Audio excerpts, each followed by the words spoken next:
स्वागत है आपका आपके अपने चैनल देसी धमाका में। सीरियल गुम है किसी के प्यार में अब फाइनली ईशान ने बहुत हिम्मत करके अपने प्यार का इजहार रीवा से कर दिया है। पर लेकिन जिसको वो रीवा समझ रहा था वो रीवा है ही नहीं, बल्कि वो है अक्का साहिब। अक्का साहिब को अपने सामने देखकर ईशान की टांगें खुल जाती हैं। उसको यकीन नहीं होता, जिसको वो रीवा समझ रहा था वो अक्का साहिब निकली। पर लेकिन अक्का साहिब भी यहाँ पर कम नहीं है। उन्होंने ईशान को इस बहादुरी भरे काम के लिए एक बहुत अच्छा इनाम दिया और उन्होंने ईशान के गाल पर जड़ दिया एक कायदार थप्पड़। थप्पड़ लगने की आवाज़ पूरे हॉल में गूंज चुकी है। अक्का साहब कहते कि ईशान तेरी इतनी हिम्मत कैसे हुई कि तू रीवा को धोखा दे? आखिर उस गवार लड़की में ऐसा है ही क्या? अब तेरी शादी होने वाली है पर लेकिन तूने अब भी सभी का साथ नहीं छोड़ा। पहले मुझे लगा कि तेरी जिम्मेदारी है, तो उसके गिल्ट में है, पर लेकिन नहीं, तुझे उससे प्यार होने लगा है। आखिर तू समझता क्या है अपने आप को? कभी तो सभी के पास जाता है, कभी तो रीवा के पास आता है। अब तेरी शादी रीवा से ही होगी। यहाँ थप्पड़ लगने के बाद ईशान अपने आप को संभालता है। वह कहता है कि अक्का साहिब मुझे माफ़ कर देना, पर लेकिन जो सच है वो सच है।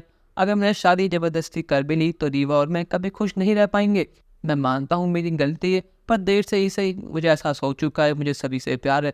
यहाँ अक्का साहिब कहते कि ईशान, अगर तूने शब्द भी बोला तो मुझसे बुरा और कोई नहीं होगा।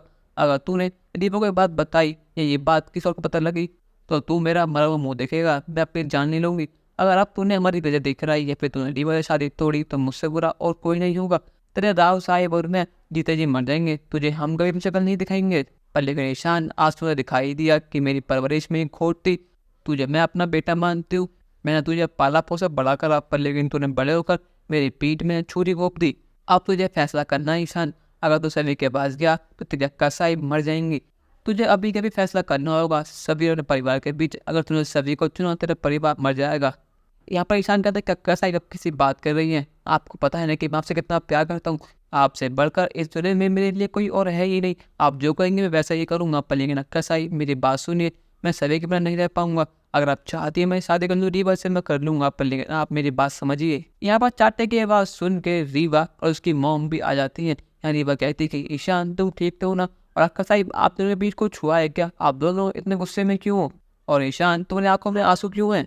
पर लेकिन यहाँ ईशान कुछ बोलता उससे पहले यहाँ अक्का साहिब बात पलट देती है। वो कहते कुछ देरी बाद यहाँ पर रखा हुआ वो स्टैंड कर गया था, उसकी आवाज़ थी वो। और ईशान की आंखों में आंसू तेरे प्यार की वजह से। तो उससे इतना प्यार करती ना, उसकी वजह से ईशान तेरे लिए रो रहा है।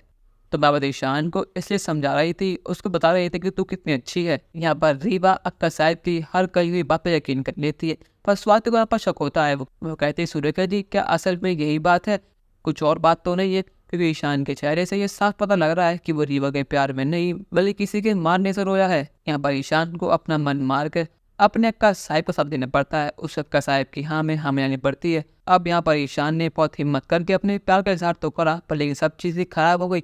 अब उसके सामने बहुत बड़ी मुश्किल खड़ी हो गई है। अगर उसने अपने प्यार यानी सभी को चुना तो वो अपने अक्का साहिब राव से अपने पूरी परिवार को खो देगा, और जो कि ईशान नहीं चाहता। पर लेकिन यहाँ पर ईशान को कदम उठाना होगा। क्या ईशान सभी को चुन पाएगा या नहीं? अपनी राय हमें कमेंट पे जरूर बताइएगा और चैनल को नहीं किया सब्सक्राइब तो कर लीजिए। धन्यवाद।